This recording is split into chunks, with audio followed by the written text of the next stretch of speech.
There is a moment, a very specific moment we all recognize when our heart starts to race and our palms get sweaty and our emotions go from a 2 to a 10 in a split second. And yes, it happens that quick. Maybe it's in a meeting with an important client and your colleague cuts you off mid sentence to talk over you. Or maybe you run into that person who makes everything an argument and they've just done it again. Or maybe it's when your spouse intentionally picks at that very specific wound with such precision. Yeah, you know the one. That is what we call a trigger. And it results in an immediate reaction. Maybe you blow up, or you shut down, or you try to negotiate to people please. Whatever that reaction is, we call that a program. Something you've run hundreds, if not thousands of times before, so much so, it's now stored in your subconscious and fires without your permission. It's on autopilot. And here's the rub. The program isn't the worst part of it. It's what follows after you get out of the situation. When your pulse returns to normal and that vein in your neck retreats and your mind begins to clear. It's in that exact moment you look back and think, who the hell was that? No. We're not talking about the other person or people, but you.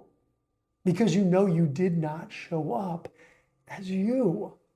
And moments like that don't just feel bad, they quietly cost you respect, trust, and momentum. Oh, and then it compounds. Because guess what? Do you just let it all go? No, you stew.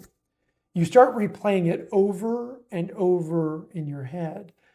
I should have said this, or I could have done that, or I would do this differently in the future. Oh, and you tell yourself this overanalyzing is helping, that this postmortem will make it different next time. But does it? When the pressure is on and the bulls are running and you feel your chest tightening and your jaw clench, do you suddenly execute that perfectly analyzed postmortem plan from last time? No.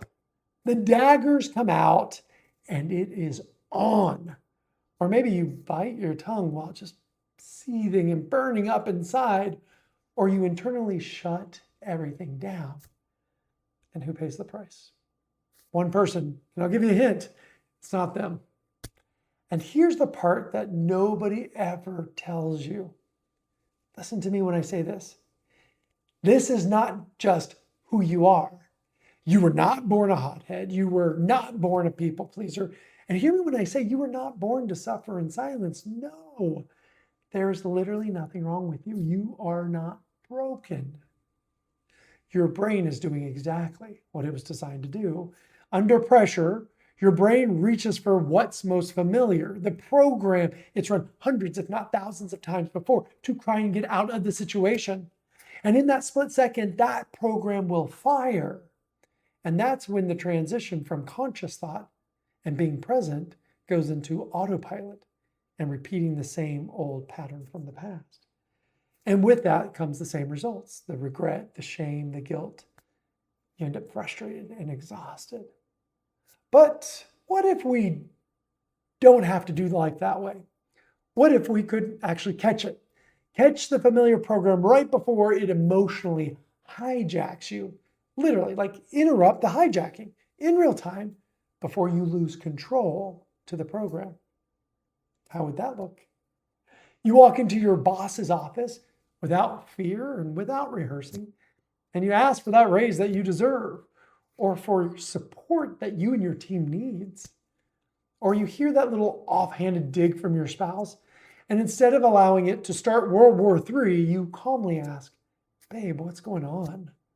Why did you feel like you needed to poke at that? Or you see that person yet again, you know the one you've been avoiding, and now you feel free, no, empowered to have an honest and hard conversation regardless of the response. Oh, and then afterwards, you don't waste a moment of time or an ounce of energy rethinking or replaying it in your head because you respect your response and yourself. That's what Take Back Control 30-day program is all about. It's not therapy, and it's not motivation, and it's not digging through your past. It's about learning a very specific skill set to interrupt emotional hijacking right before it starts. Listen, you'll still feel the pressure, welcome to life, but the difference is when you're done with the 5 weeks and the pressure is on and the bulls are running, you don't automatically get emotionally hijacked and you don't automatically lose yourself to old programs. Instead, you get to choose how you respond. You get to stay in control and be fully present. So here's the real question. Next time the pressure's on, do you want to get emotionally hijacked or stay in control?